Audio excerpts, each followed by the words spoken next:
Okay, let's be real. The real estate industry is, well, it's in a state of chaos right now. You've got lawsuits, a crazy market, and a real crisis of trust brewing. So how do you even begin to navigate all of that? We're going to break down an insider's take from a top CEO on how to tell the difference between the true professionals and the real problems. This quote right here from Bess Freedman, the CEO of Brown Harris Stevens, just nails it. Flux. It means everything is constantly changing, constantly moving, and it's sparking some really intense debates about the right way to do business.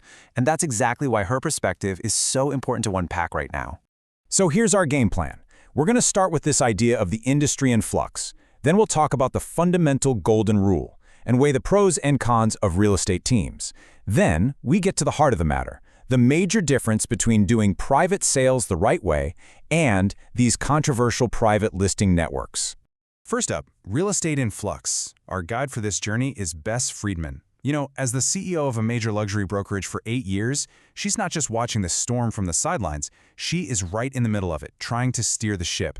And her outlook on what's next is actually surprisingly optimistic. Now, you might be wondering, with everything going on, where does this optimism come from? Well, it's not just blind hope. Freedman's belief is that because the core purpose of a real estate agent is to serve people, buyers, sellers, renters, at the absolute highest level, the industry will always have a vital role to play. That's a pretty powerful anchor in a stormy sea. So how does the industry actually stay afloat and earn that vital role? This brings us to what Freedman sees as the absolute bedrock, the golden rule. She basically argues that when things get this chaotic, the only real way forward is to get back to basics, back to pure professionalism. And for her, professionalism isn't some vague, fluffy concept. No, it's very real, very concrete. It means being on time. It means your communication is clear and consistent. And it's the simple but incredibly powerful act of just showing up for your clients and in the office where you can collaborate and keep learning. These are the day-to-day things that actually build trust. And this quote? This is her ultimate golden rule. It's the most fundamental principle of all.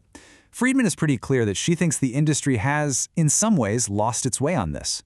She's adamant that putting the client's interests above literally everything else is the only path forward. Okay, next up, let's get into a really practical debate that's happening on the ground level. The whole rise of real estate teams. Is it better for an agent and, for their client to be part of a team or to fly solo? Freedman's take is pretty balanced. She totally acknowledges that teams can be wildly successful, but it's not a one-size-fits-all kind of deal. See, a solo agent gives you that one direct point of contact, a clear line of communication, which a lot of clients really value. A team, on the other hand, might offer more hands on deck. It's a classic trade-off. Personalized service versus collective scale. So at the end of the day, there's no single right answer here. As Freedman says, an agent just has to find their flow. The best setup is simply the one that lets them serve their clients in the best way possible. Period. All right, let's wade into a topic that can get pretty controversial: off-market listings. Freedman makes a really strong case that there is an ethical, totally legitimate way to do this, which she calls a private listing, and it's all about one thing: serving a client's specific need for discretion. I mean, why would someone want a private listing? If you think about it, it makes a lot of sense. Your client might be a public figure who really doesn't want their home address plastered all over the internet. Or maybe they're going through a really sensitive life change, like a divorce, and they just need privacy. These are legitimate human reasons that deserve respect. And look, the process for this is super professional. As you can see, it's not some shady backroom deal. It starts with a formal listing agreement. Then, the agent carefully vets buyers by reaching out to other trusted agents in their network. Confidentiality is key. Sometimes they even use NDAs. The whole goal is to sell the home quietly and effectively. It's a bespoke service, not a scheme. But, and this is a huge but, this brings us to the other side of the coin. Freedman draws a very sharp line between those ethical private listings and something else she calls a different sort of animal: private listing networks, or PLNs. And this is where that destructive narrative she's talking about really enters the picture. The difference here is absolutely critical. An ethical private listing is all about serving a client's need for privacy. A private listing network, on the other hand, is often set up to hide information from the rest of the market. See the difference? One is about discretion, the other is about a lack of transparency. So what's the real problem here? Well, these PLNs often hide super important data, like how long a property has actually been for sale, the days on market. Freedman argues this lack of transparency sets off a whole domino effect. It can lead to fair housing issues by limiting who even sees the property, and it just opens up a Pandora's box of serious legal questions. And this is the absolute core of her frustration.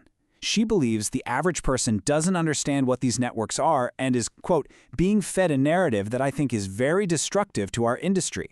It just erodes trust and this whole idea of a fair, open market for everybody. So the big takeaway here is simple, but it's incredibly powerful. Transparency is non-negotiable. Freedman's entire argument really hinges on this idea that honest access to information is the foundation of a fair market. Intentionally hiding data isn't just a business strategy, it's an ethical problem. And all of this leaves us with a really important question. In an industry that's being disrupted from every angle, is everything else just noise? Is the simple, almost radical act of putting the client first, with total transparency, the only rule that truly matters in the end?